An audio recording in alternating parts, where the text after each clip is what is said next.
Question number 23. A wooden toy was made of scooping out a hemisphere of same radius from each end of solid cylinder. मुझे कहा गया है कि एक solid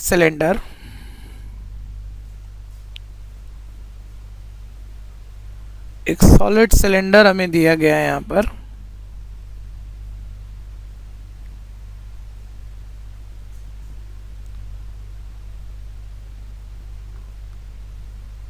हम assume कर लेते हैं मेरे पास ये एक सॉलिड सिलेंडर है। बोला गया इस सिलेंडर का हाइट 10 सेंटीमीटर है और इसकी रेडियस 3.5 है। इसका रेडियस ध्यान दीजिएगा 3.5 सेंटीमीटर है और इसकी हाइट 10 सेंटीमीटर है। मुझे कहा गया इसके ईच एंड से, इसके दोनों एंड से हेमिस्फीयर स्कूप आउट कर लिया गया है। इसके लोअर एंड से और अपर एंड से दो हेमिस्फीयर निकाल लिए गए हैं, काट दिए गए हैं। जो बचा हुआ फिगर है उसका हमें यहाँ वॉल्यूम निकालना है। तो सोचिए बचे हुए फिगर का वॉल्यूम क्या होगा। तो मुझे यहाँ वॉल्यूम ऑफ रिमेनिंग वुड बताना है। सोचेगा अगर हमने सिलेंडर में से दो हेमिस्फीयर कट कर दिए हैं तो बची हुई वुड सिलेंडर के वॉल्यूम में से आप दो हेमिस्फीयर का वॉल्यूम यहाँ से हटा दो, ये दोनों हेमिस्फीयर काट दिए गए हैं तो ये बची हुई वुड का वॉल्यूम आ जाएगा।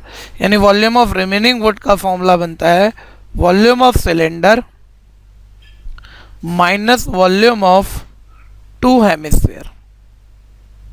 देखिए सिलेंडर का वॉल्यूम का फॉर्मूला होता है pi r square h minus दो हेमिस्फीयर का वॉल्यूम।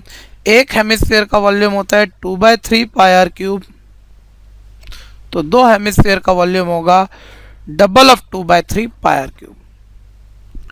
रेडियस पे ध्यान दीजिए, सिलेंडर का रेडियस यहाँ 3.5 है तो हेमिस्फीयर की रेडियस भी 3.5 है। तो रेडियस दोनों में सेम है, उसे R1 R2 या अलग अलग लिखने की जरूरत नहीं है। हाइट मुझे यहाँ सिलेंडर के वॉल्यूम के फॉर्मूले में हाइट डालना है, यानी सिलेंडर का हाइट डालना है। मैं कैलकुलेशन आगे बढ़ाऊँ उससे पहले मैं कॉमन ले लेता हूँ इसमें से। तो पाई आर स्क्वायर कॉमन है फर्स्ट टर्म में से, तो एच बैलेंस होता है। सेकेंड टर्म में से आप पाई आर स्क्वायर कॉमन निकालोगे तो आपके पास 4/3 पाई आर क्यूब में पाई आर स्क्वायर निकाला तो आर बचता है।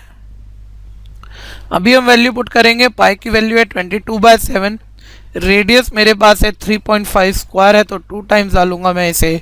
हाइट सिलेंडर की मेरे पास 10 है माइनस 4/3 ऑफ रेडियस मेरे पास यहाँ 3.5 है। मैं इसे और सिंपल करूँगा तो ये 7 1 7 7 5 35, एक डिजिट बाद डेसिमल है तो मैंने एक डिजिट बाद डेसिमल यूज़ किया है। 22 की 0.5 से आप मल्टीप्लाई करेंगे 11.0 इंटू 3.5। आगे मैं कैलकुलेशन बढ़ाऊंगा तो ये एलसीएम लेने पर मेरे पास 30 माइनस 4 की 3.5 से मल्टीप्लाई करने पर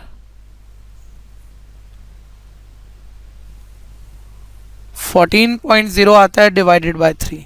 ये मैंने एलसीएम और मल्टीप्लाई की कैलकुलेशन इकट्ठी की है, जिसे आप ध्यान दीजिएगा। तो ये आता है 11 इंटू 3.5 इंटू 30 में आप 14 माइनस करते हैं तो आपके पास 16 बचता है। 16 डिवाइडेड बाय 3। अभी मैं अगर इसे सिंप्लीफाई कर दूं तो 35 इंटू 11 385 आता है, लेकिन एक्चुअली यहाँ ये 3.5 था तो एक डिजिट बाद आपको डेसिमल डालना होगा तो 38.5 आता है। 38.5 की आप 16 से मल्टीप्लाई करेंगे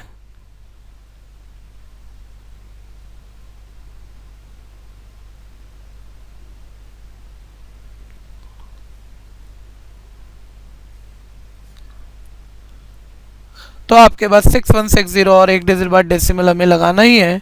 तो ये 616 divided by 3 centimetre cube volume आता है, जिसे मैं डिवाइड भी कर दूं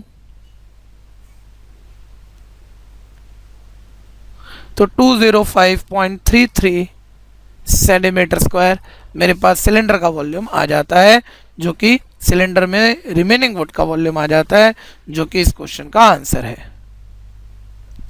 हर क्वेश्चन को एंड करते हुए मैं कह रहा हूँ कि क्वेश्चन के सॉल्यूशन को समझे ही आप, लेकिन साथ साथ उसकी प्रैक्टिस भी करिए।